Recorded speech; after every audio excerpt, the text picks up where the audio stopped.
can I just say one thing firstly? I love the name Eat Sleep Boxing Repeat. ESBR Boxing, we're back, myself and Paul K. That means one thing and one thing only. We're here in preview mode, and we are previewing a rematch today. Big event rematch we're going to come on to shortly. But before we get on to that, please let this be the notification to like and subscribe to the channel. I've got all your boxing needs up and under one roof. Big fight breakdowns, reviews, previews, all that good stuff, interview with fighters. So please like and subscribe, engage with the content, leave comments, etc. And that'll help us push our content on going forward. Paul, as mentioned, big rematch action we're talking about today. We are Eubank Jr. versus Conor Benn 2. Obviously taking place at Spurs Stadium, 15th of November. Before we get into that, obviously we're going to talk a little bit about obviously the maybe the landscape, maybe how we give fighters or the winners of this fight a chance against other fighters possibly. But I'd like to come to you first and foremost, Paul, and ask for your thoughts on this one and also a prediction, please, Paul. Don't leave without giving a prediction, please. Yeah, thanks, mate. Looking forward to the rematch. I mean, it's one of them where I don't think we necessarily needed a rematch, personally. Um, yeah, the fight was close for maybe 8, 9, 10 rounds, but I think at the end, Eubank Jr. pulled away, in my opinion. I think he actually probably came quite close to stopping Conor Benn. If there had been maybe another 2 rounds, but then, if buts and maybes that there wasn't, and but he got the job done. He did enough. In saying that, like, it will have taken a lot out of him. Obviously, when I think didn't he go to, well documented, he went to hospital after and stuff.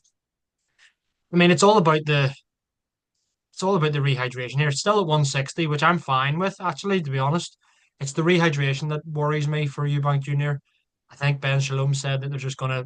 I'm pretty sure it's in the clause again, the rehydration. But the Ben Shalom say something like they're just gonna basically ignore it. So if they do, he'll obviously be hitting his pocket, to be honest, but financially severely.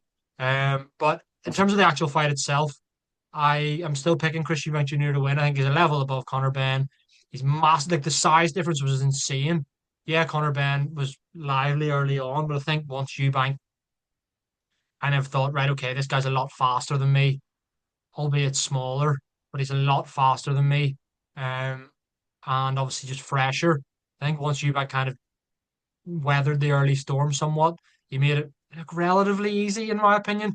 And I think he does the same. I'm going to go for Chris Eubank Jr. to beat Conor Benn.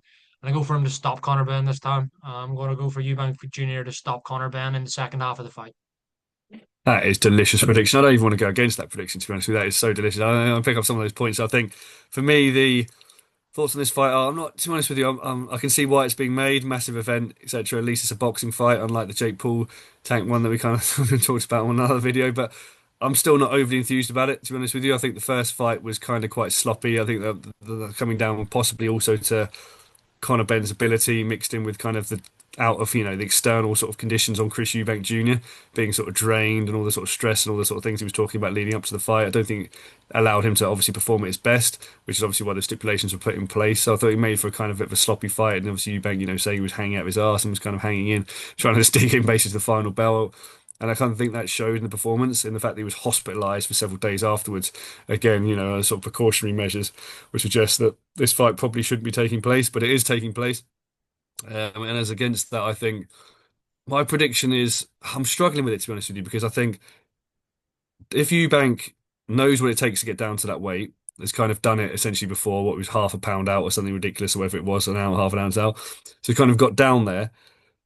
Can he do it better this time? Essentially, can he manage it better this time and actually be in better condition by the time when it comes to fight night? Possibly, but he's also older, and only by a bit. But it's also the stress of that first fight on his body as well. So I'm not sure how that's going to sort of affect it. But I still think Chris Eubank Jr. will have too much for Conor Benn. Frankly, regardless, I actually agree with you. I think he'll win.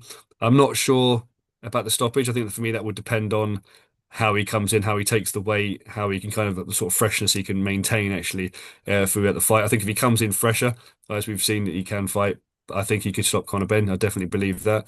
But I still think there's probably going to go points. I wouldn't also be surprised if there was some sort of dodgy sort of judging and that Conor Benn got given a decision either. I would not be surprised at that in the slightest, considering Like you said, he's a lot fresher. He's got a lot longer left in his career.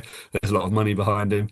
It makes sense in many ways for him to kind of go on after this and have, maybe there's people talking about fighting Barrios or fighting for a world title, which to me seems ridiculous considering obviously he hasn't even won, kind of domestic European honours or anything of that nature. But I could see him potentially getting a kind of gifted decision. But I think if all is fair and all is as it should be, I think Eubank Jr. will win, and I'm actually going to go points on this one. So I suppose.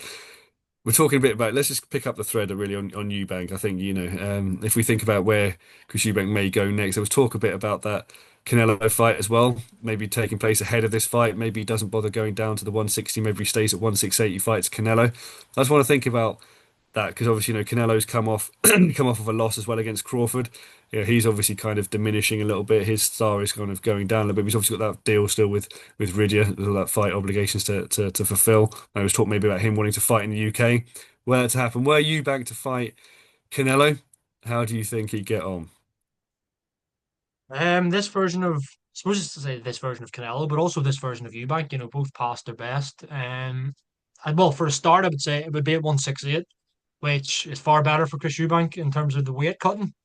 Um, we've seen him. I think some of Eubank Junior's best performances were actually at super middleweight. Like you look at, I know a limited fighter, like, but the Yildirim one was a good stoppage. I know he got beat by George Groves, but he was in the fight. Had moments of success of his own, particularly at the very end. I think he maybe had Groves a bit wobbled and stuff. But yeah, do I give Eubank a chance? I give him a chance against this version of Canelo because I do think Canelo is like washed basically, but I still wouldn't back Eubank to beat Canelo. No, not right now. I think there's far less appeal for the fight from me as well because Canelo doesn't have any belts now, obviously as well.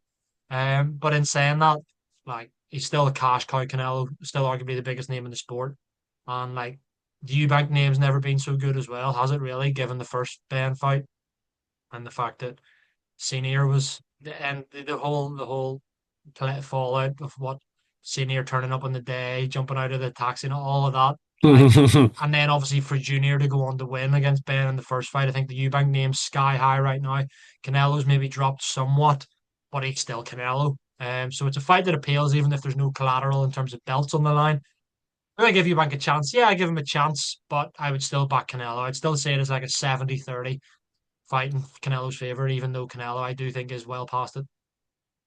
Yeah, I actually totally agree with you there. I think Canelo is definitely on the decline. I think that's fair to say, but equally, I think this version of Canelo would still beat Eubank. I think we also got to think maybe if Eubank comes through two pretty dramatic weight cuts against Conor Benn as well, what that's going to take out of him physically. I think Eubank, obviously kind of looking for some of those big, kind of trade off the name, fair play, but maybe those big sort of events. I mean, how many fights has Chris Eubank Jr. really got left? To be honest with you, maybe the Conor Benn fight might be his last fight. Maybe he's got two left. Maybe he's got one left. I think we're looking at the kind of the tail end, aren't we? Definitely of Chris Eubank's career. We may be looking at it definitely in single figures and possibly whether that's fewer than five fights. I would probably say that it is. Maybe it's as few as three. Maybe it's fewer than that. So I think, yeah, maybe you come out for this one, but I'd still have Canelo winning. I'd love to see Canelo fight in the UK though. I think that'd be great to sort of get a bit of a spectacle, maybe get a sort of Riddia card on in the UK and have Canelo feature on it. It'd be fantastic. But I still give, yeah, I think Canelo would argue. I mean, Canelo hasn't stopped anyone for a while either. So would I sit there and think would he stop Eubank? Possibly. Maybe he could stop Eubank, but I'd still have him as a wide victor in that fight. But let's pick up a little bit on Conor Benn. Obviously, we've both predicted that Eubank will win, but say Conor Benn does win, say where he goes from here necessarily. There's some other names, even if he doesn't win, other names have been talked about. He's a big name, obviously, in the sport, carries a lot of money as well, carries a lot of backing from Matchroom. You've got the likes of, talked about Lewis Crocker. Lewis Crocker's been talking about a fight with him. You've obviously got the likes of Brian Norman Jr. Barrios has been mentioned many times. They were talking about Rolly Romero. Obviously, Rolly Romero is fighting Pacquiao. Potentially, that fight might happen. They're talking about even Benn fighting Pacquiao. How would you have Conor Benn against any of those names? Do you have him winning against any of those guys, or do you have him still, with his lack of pedigree, still beneath those guys in prediction? Y- Yeah, if he's to move back down to welter, and challenge for world honors. Well, first of all, I think he would need to get a win first. If he was to lose back-to-back fights to Eubank, he would need to go back down to welterweight and get a notable win at a high enough level against the fringe world contender for fighting for one of these belts. But as you say, he carries that name, so it could quite easily, go on and get one of those massive fights. In terms of those four names that you mentioned, the world champions, do I give Conor Benn a chance against? I, d- well, you know me. Lewis Crocker stops Conor Benn, so that goes without saying, doesn't it? I think it depends on Brian Norman how he looks against Devin Haney because he's been superb so far, Brian Norman Jr. But I still think we still need to answer some questions because there's maybe a question mark over the level of competition he's been up against. Rolly Romero, I would have backed Conor Benn beat, but then Romero obviously beat Ryan Garcia last time out. You're like, what version of Ryan Garcia was that? So it's hard to read. Probably, yeah, I give him a chance against Rolly Romero, and I actually haven't beaten Barrios to be honest, mate. I actually think Conor Benn would beat Mario Barrios. Like you could have argued that Pacquiao perhaps beat or came close, very close to beating Barrios. But Pacquiao is like 75 years old. Do you know what I mean? Like I think Barrios is the worst champion at 147 pounds, and I actually would give Conor Benn a chance, and believe it or not, against him. Yeah, I think it's very interesting. I mean, to be honest with you, the Crocker fight would be a good one. I'd like to see that, to be honest with you. I think, a good cash out for Lewis Crocker as well. I actually think, you're a big, obviously, Crocker fan, and obviously, I think you look at what happens if Crocker could bang kind of Ben out, frankly. I think, Crocker carries a lot of power. I think there's a chance where I could see Conor Benn getting gifted a win in that fight if it goes points, frankly. But equally, I think Crocker could stop him. So I'd like to see that. I think that's an interesting fight. Actually, sort of the level I'd like to see, actually. When I talk about Brian Norman, I think Brian Norman beats Conor Benn quite convincingly. I think Rolly Romero beats Conor Benn quite convincingly. Barrios, for me, is interesting. I've not been convinced with him any time I've seen him fight. But frankly, he's still a world title, world champion. So do I have him beating Conor Benn? Probably. To be honest with you, I have like if I'm talking about a prediction, I'd have to probably head at the moment. I'd say Barrios would probably beat Conor Benn given the lack of pedigree, the lack of kind of titles and honours that Conor Benn has. But equally, I like you. I think where that's come on a sort of card, where there's a bit of faithful judging, I can see Conor Benn beating Barrios frankly on points. So I think that he could actually win a title that way. It does seem to be a lot of motivation around getting that fight on as well. I think they're quite keen to obviously have that pursue that avenue as well. But yeah, I think Conor Benn has the momentum, has the kind of backing, has the kind of machine behind him. So those opportunities will obviously find him. But yeah, the Crocker one is one I'd like to see actually in a British ring. I'd like to see Paul Kelly ringside, lobbying for that, obviously on all accreditation platforms. But guys, that is sadly all we have time for. Let us know, obviously, your thoughts on this one, how you see this one playing out. Obviously, we've done a big fight breakdown on this fight as well. Predictions are kind of mixed in the team on how this one's going to go. Let us know what you think about this one and whether it's going to be a stoppage, whether they'll go the distance. Also, I suppose, that talk discussion we were focusing on there around Chris Eubank Jr., possible fight against Canelo, how that one would play out, and also the landscape for Conor Benn against some of those names mentioned. Please like and subscribe to the channel. Paul, as always, thank you very much for joining me. And guys, as always, thank you very much for watching. Pleasure, mate. All the best.